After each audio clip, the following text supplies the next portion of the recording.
คณาจารย์เจ้าคณะจังหวัดเชียงใหม่เป็นประธานฝ่ายสงฆ์มีคุณจิรพันธ์กิติบุตรเป็นประธานฝ่ายคฤหัสถ์พร้อมคณะศิษยานุศิษย์ในพระเดชพระคุณพระเทพมังคลาจารย์เจ้าคณะจังหวัดเชียงใหม่คณะศิษย์เก่านักเรียนโรงเรียนมงฟอร์ดวิทยาลัยจังหวัดเชียงใหม่ที่สำเร็จการศึกษาปีพุทธศักราช 2505-2506 คณะศิษย์เก่านักเรียนโรงเรียนเตรียมทหารรุ่นที่ 7 ปีพุทธศักราช 2508 คณะศิษย์เก่านักเรียนโรงเรียนนายร้อยรุ่นที่12คณะศิษย์เก่านักเรียนมหาวิทยาลัยป้องกันราชอาณาจักรวปรอ4404ปีพุทธศักราช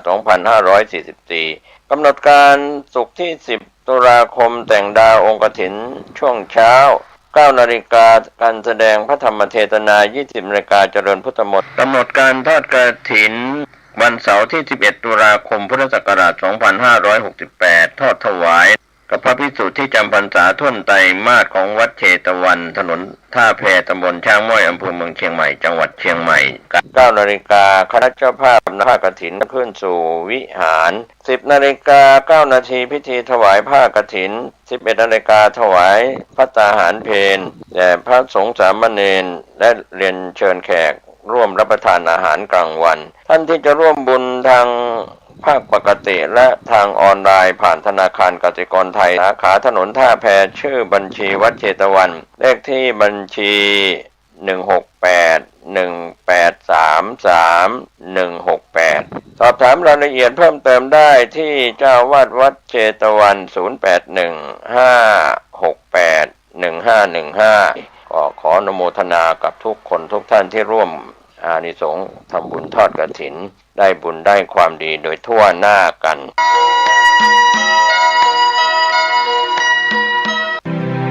พิธีเทวาภิเษก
พระธาตุดอยน้อยอำเภอดอยหล่อจังหวัดเชียงใหม่ขอเชิญชวนพุทธศาสนิกชนทุกท่านร่วมงานตักบาตรเทโวโรหณะประจำปี 2568 ในวันพุธที่ 8 ตุลาคมนี้เริ่มตั้งแต่เวลา 6 นาฬิกาเป็นต้นไปณลานวัดพระธาตุดอยน้อยร่วมทำบุญตักบาตรพระภิกษุสงฆ์นับร้อยรูปเพื่อความเป็นสิริมงคลแก่ชีวิตและสืบสานประเพณีอันดีงามของชาวพุทธแล้วพบกันที่วัดพระธาตุดอยน้อยอำเภอดอยหล่อจังหวัดเชียงใหม่สวัสดีครับท่านผู้ฟังที่เคารพข่าวชาวบ้านผมเกษตรเพชรสำเร็จบรรณาธิการข่าวก้าวหน้านิวกับการทำหน้าที่สื่อสารมวลชนของพี่น้องสื่อสารมวลชนทุกแขนงสาขาทั้งสื่อไทยสื่อเทศในรอบ 24 ชั่วโมงท่านที่อ่านหนังสือพิมพ์ออนไลน์คลิกเข้าไปที่เว็บไซต์ www.9hnanew.com ก็เป็นส่วนที่พี่น้องสื่อสารทุกแขนงสาขาทั้งสื่อไทยสื่อเทศได้ปฏิบัติหน้าที่กันในรอบ 24 ชั่วโมงนะครับก็เป็นข่าวทั้งเหตุการณ์ดีเหตุการณ์ร้ายต่างๆที่เกิดขึ้นนะครับเราใช้วิจารณญาณในการเสพข่าวอย่างฉลาดหัวข้อข่าวเดินเพิ่มวันละ 1,900 อายุยืน 15% ดีต่อหัวใจดีต่อสุขภาพจิต 20 กันยายนที่ผ่านมาทีมข่าวได้รับหัวข้อข่าวรายงานต่อท่านผู้ฟังทุกคนต่างรู้กันอยู่แล้วว่าการออกกำลังกายมีประโยชน์ต่อร่างกายและสุขภาพของเราแต่การออกกำลังกายสม่ำเสมอนั้นสิ่งที่จำเป็นที่สุดคือวินัยและเจ้าสิ่งนี้อาจเป็นเรื่องยากของใครหลายคนรู้หรือไม่ว่าเพียงเดินเพิ่มวันละ 1,900 ที่สามารถทำได้ง่ายๆและมีประโยชน์อย่างมากผลการวิจัยที่ถูกตีพิมพ์ในวารสารจากการติดตามชีวิตกลุ่มตัวอย่างจำนวน 226,889 รายต่อเนื่องเป็นเวลากว่า 7 ปีวัดผลจากการเดิน 3,867 ก้าว 5,537 ก้าว 7,379 และ 11,529 ก้าวไปตามลำดับนั้นก็พบว่ากลุ่มที่เดินเพิ่มขึ้นวันละ500ก้าวจะเสียชีวิตจากโรคหัวใจและหลอดเลือดลดลงกว่า 7% และอีกกลุ่มที่เดินมากขึ้นเรื่อยๆวันละ 1,000 ก้าวโอกาสเสียชีวิตด้วยสาเหตุโดยรวมลดลงกว่า 15% และส่งผลดีต่อระบบหัวใจและหลอดเลือดสุขภาพจิตและการควบคุมน้ำหนักคุณสามารถเริ่มต้นด้วยการเพิ่มจำนวนก้าวทีละน้อยก็เป็นส่วนที่การเดินวันละ10,000 ก้าวดีจริงหรือเป็นหัวข้อที่ให้ทุกคนได้รับรู้รับทราบโดยทุกฝีก้าวนับเป็นก้าวย่างสู่การสร้างหัวใจแข็งแรงและทำให้อายุยืนยาวขึ้นยิ่งเดินมากยิ่งอายุยืนยิ่งเดินมากขึ้นหัวใจของเราก็ยิ่งแข็งแรงมากขึ้นการออกกำลังกายให้หัวใจแข็งแรงนั้นไม่จำเป็นต้องออกกำลังด้วยการเล่นกีฬาอย่างหนักแต่เป็นการออกกำลังเพื่อให้กล้ามเนื้อมัดใหญ่ทำงานอย่างต่อเนื่องพร้อมกันซึ่งจะช่วยให้ออกซิเจนเผาผลาญอาหารหรือไขมันที่สะสมในร่างกายทำให้เลือดไหลเวียนได้ดีช่วยเสริมระบบหลอดเลือดลดความดันโลหิตและเพิ่มระดับคอเลสเตอรอลดีในร่างกายนอกจากนั้นการเดินยังดีต่อใจ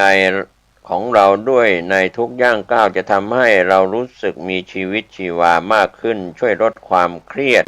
เสริมสร้างกล้ามเนื้อเพิ่มระดับการใช้พลังงานในร่างกายช่วยในการควบคุมน้ำหนักตัวและเพิ่มความคงทนของร่างกายในทุกวันด้วยข้อมูลจาก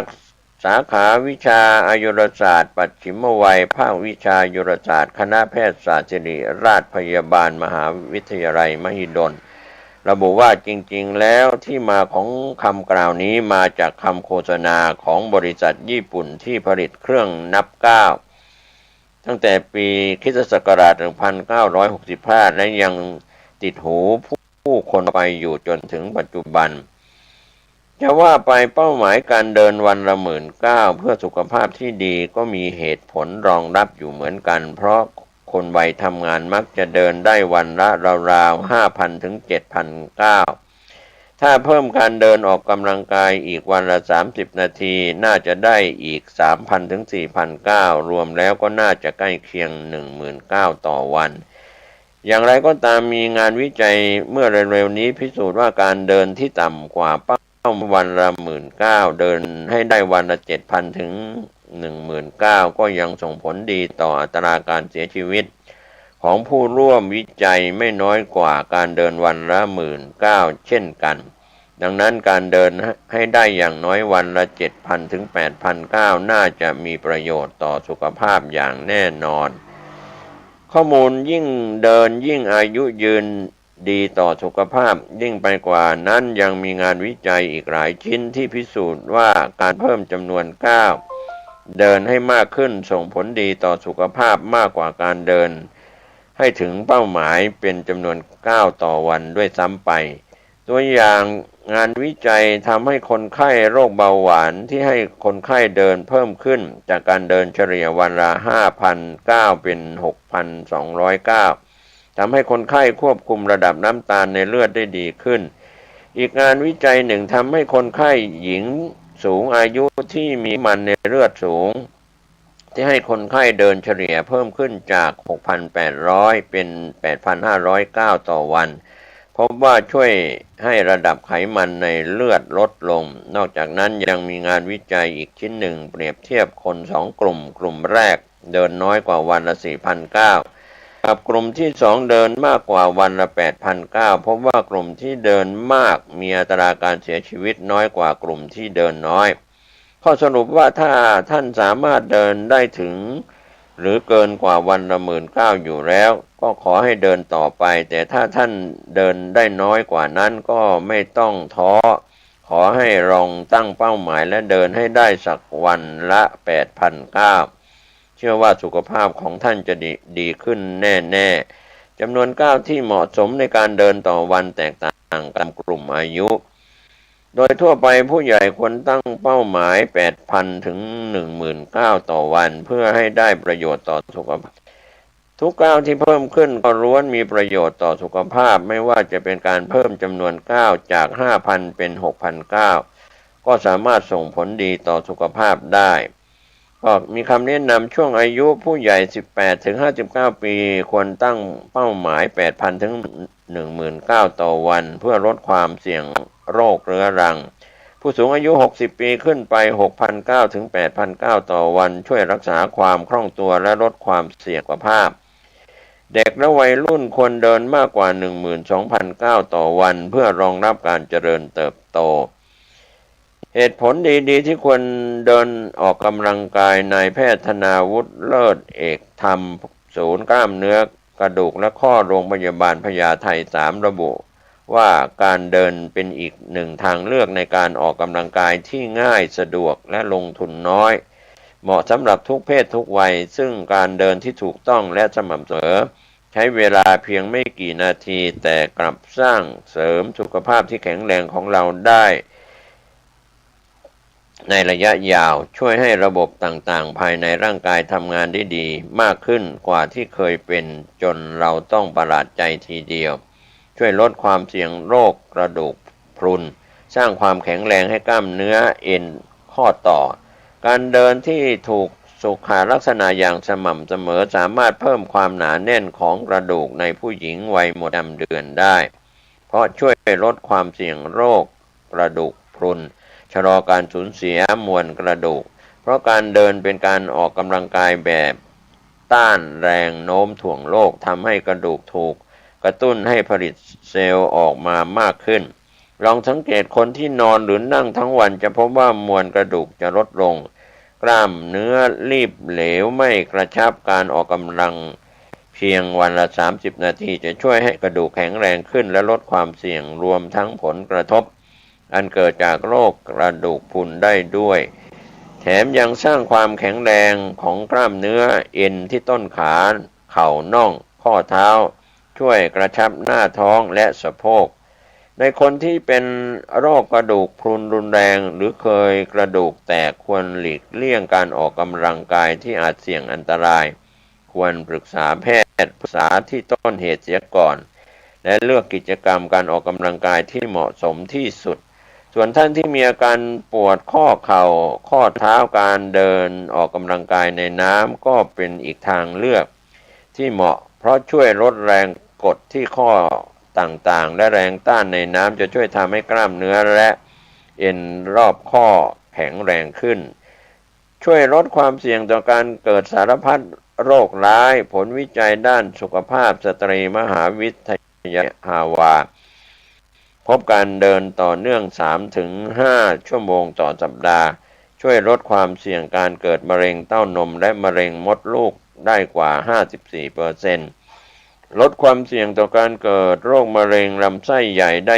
20% อีกทั้งการเดินยังสามารถช่วยลดความเสี่ยงต่อการเกิดโรคเบาหวานชนิดที่ 2 ได้มากถึง 60% ผลการศึกษาพบว่าการเดินวันละ 10-15 นาทีทำอาการโรคเบาหวานดีขึ้นและยังเป็นการช่วยให้อินซูลินทำงานดีขึ้นร่างกายสามารถนำน้ำตาลไปใช้งานได้ดีขึ้นหมายถึงสามารถควบคุมเบาหวานได้ดีขึ้นนั่นเองนอกจากนี้การเดินเร็วติดต่อกันนาน21 นาทีต่อวัน 4-5 วันต่อสัปดาห์หรือ 2.5 ชั่วโมงต่อสัปดาห์จะสามารถลดความเสี่ยงต่อภาวะโรคหลอดเลือดสมองและหัวใจได้ถึง 30% จึงมีคำกล่าวที่ว่าการเดิน1 นาทีจะทำให้ชีวิตยาวขึ้นอีก12 นาทีเลยทีเดียวชะลอความจำเสื่อมมีการทดลองว่าคนที่เดินไปคิดไปสามารถคิด งานดีๆได้มากกว่าการนั่งอยู่เฉยๆถึง 60%ในการศึกษายังพบว่าการเดินออกกำลังกายนาน 40 นาที 3 วันต่อสัปดาห์สามารถเพิ่มขนาดสมองที่เชื่อมโยงกับการวางแผนและความจำได้ ทั้งยังช่วยให้เลือดไหลเวียนดีและไปเลี้ยงสมองมากขึ้น การเดินไปในส่วนของผู้สูงวัยจะช่วยลดความเสี่ยงต่อการหดตัวของสมองและสามารถรักษาความทรงจำได้นานหลายปีชะลอความเสื่อมของสมองในผู้สูงวัยได้การเดินทำให้หลั่งสารแห่งความสุขการออกกำลังกายด้วยการเดินเร็วต่อเนื่องจะกระตุ้นให้สมองเกิดการหลั่งสารเอนโดฟินสารแห่งความสุขสารเคมีธรรมชาติที่มีฤทธิ์บรรเทาอาการปวดและทำให้จิตใจสบายสดชื่นอารมณ์ดีคลายความเครียดลดความวิตกกังวลลดความซึมเศร้าทำให้นอนหลับง่ายหลับดีขึ้นเพิ่มภูมิคุ้มกันมหาวิทยาลัยแห่งหนึ่งศึกษาพบว่าการเดินต่อเนื่อง 30-45 นาทีต่อวันสามารถเพิ่มจำนวนเซลล์ระบบภูมิคุ้มกันร่างกายได้การเดินทำให้ลำไส้มีการเคลื่อนไหวส่งผลให้การย่อยอาหารและขับถ่ายดีขึ้นการเดินลดน้ำหนักยังทำให้มีรูปร่างที่สมส่วนหุ่นดีอีกด้วยในผู้ที่มีน้ำหนักตัวมากอาจใช้การเดินช่วยลดน้ำหนักตัวได้โดยเดินวันละประมาณ1 ชั่วโมงจะทำให้การเผาผลาญพลังงานในร่างกายเพิ่มขึ้นการเดินด้วยความเร็ว3 กิโลเมตรต่อชั่วโมงต่อเนื่อง30 นาทีจะเผาผลาญพลังงานได้ประมาณ75 แคลอรี่เพิ่มความเร็วเป็น4-5 กิโลเมตรต่อชั่วโมงจะสามารถเผาผลาญพลังงานได้99 แคลอรี่และหากเดินเร็วขึ้นเป็น6 กิโลเมตรต่อชั่วโมงจะสามารถเผาผลาญพลังงานได้ถึง150 แคลอรี่สังเกตคนญี่ปุ่นจะสุขภาพแข็งแรงไม่อ้วนเพราะถูกฝึกให้ขยันเดินตั้งแต่เด็ก109ที่เราเดินเท่ากับ1 นาทีของการยกน้ำหนัก159ที่เราเดินเท่ากับ1 นาทีของการว่ายน้ำและการปั่นจักรยานการออกกำลังกายด้วยการเดินที่ถูกสุขลักษณะเดินปล่อยไหล่สบายๆไหล่ไม่ห่องุ้มไม่ก้มจนเกินไปสายตามองตรงไปข้างหน้าประมาณ 5-6 เมตรเดินลงน้ำหนักด้วยส้นเท้าแล้วค่อยวางเท้าลงจนเต็มฝ่าเท้ากดปลายเท้าและยกส้นเท้าขึ้นเพื่อส่งน้ำหนักไปที่เท้าส่วนหน้านิ้วเท้าจะช่วยผลักให้ก้าวเดินต่อไปได้อย่างสมดุลก้าวเท้าให้สั้นกว่าช่วงแขนตั้งฉากประมาณ1 ฝ่ามือไม่ก้าวยาวหรือสั้นเกินไปการเดินที่ช่วยเสริมสร้างความแข็งแรงของร่างกายต้องเป็นการเดินที่ต่อเนื่องกันนานประมาณ30 นาทีขึ้นไปการเดินหยุดอาจไม่สามารถฝึกระบบหลอดเลือดหัวใจได้ความถี่ของการออกกำลังในด้านการออกกำลังกายควรเดินอย่างน้อย 3-5 ครั้งต่อสัปดาห์และกระทำอย่างสม่ำเสมอเคล็ดลับการเดินให้มีประสิทธิภาพไม่บาดเจ็บประเมินร่างกายก่อนออกเดินผู้ที่ไม่เคยออกกำลังกายมาก่อนควรตรวจร่างกายว่ามีโรคประจำตัวหรือไม่มีทานยาหรือประวัติการดูแลพิเศษให้พกติดตัวไว้